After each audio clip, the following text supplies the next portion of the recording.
Investment field में किस sectors of investment में आपको सबसे अधिक हाई रिटर्न्स मिल सकता है? तो चलिए आज हम लोग इसको डिकोड करते हैं। तो फर्स्ट हम बात करते हैं इसमें एफडी का, फिक्स डिपॉजिट का। तो इसका जो पर एनम रिटर्न्स है वो एटलीस्ट 6 to 7% है। अगर आप किसी भी गवर्नमेंट बैंक में अपना एफडी करवाते हो तो उसमें आपको एटलीस्ट इतना आसानी से मिल सकता है। But it it is a lock in period. अगर आप इसमें 2 साल 3 साल या फिर आप 6 साल तक आप इसमें होल्ड करते हो तो ये थोड़ा बढ़ भी जाता है, जैसे 7.5 7.6 तक ही चला जाता है। वहीं अगर हम बात करें इसमें आरडी का, रेकरिंग डिपॉजिट का, तो ये भी एक तरह का इन्वेस्टमेंट ही होता है, बट इसमें आप पर मंथ इसमें अपना इन्वेस्ट करते हो और आपको एक लमसम अमाउंट जब आपका मेच्योरिटी पूरा होता है तो आपको मिलता है। तो अभी एटलीस्ट 6 to 7% का रिटर्न जनरेट करके देती है अपने इन्वेस्टर्स को।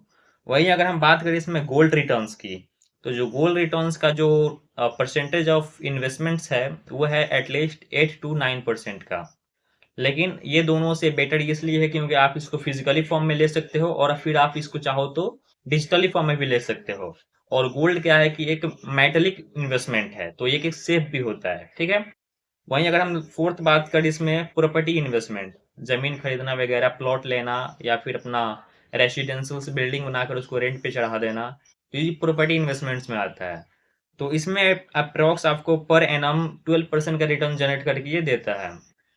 बट इसमें फैक्टर आता है आपका लोकेशन का। अगर आपका लोकेशन एक अच्छी जगह पे है, सपोज दैट आपका यहाँ पे घर है, चाहे यहाँ पे आपका जमीन है, अगल बगल किसी बड़ी कंपनी का फैक्ट्री बन गया, तो ऑटोमेटिक जो आपका इस लैंड की जो प्राइस है वो काफी हाइक कर जाएगा।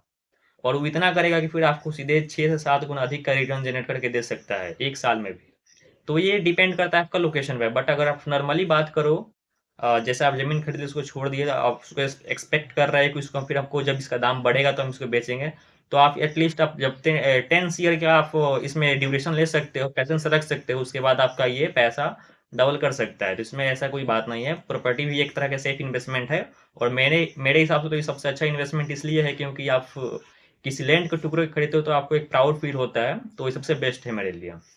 बाकी आप इसमें अपने फाइनेंशियल नॉलेज के अकॉर्डिंग किसी एक्सपर्ट से सलाह भी ले सकते हो, तभी आप किसी प्रकार की इन्वेस्टमेंट कीजिएगा। मेरा कोई ऐसा इरादा नहीं है कि आपको इसी चीज़ को प्रमोट करना। ये फुल्ली डिपेंडेंट करता है आप पे कि आप क्या करना चाहते हो। Thank you.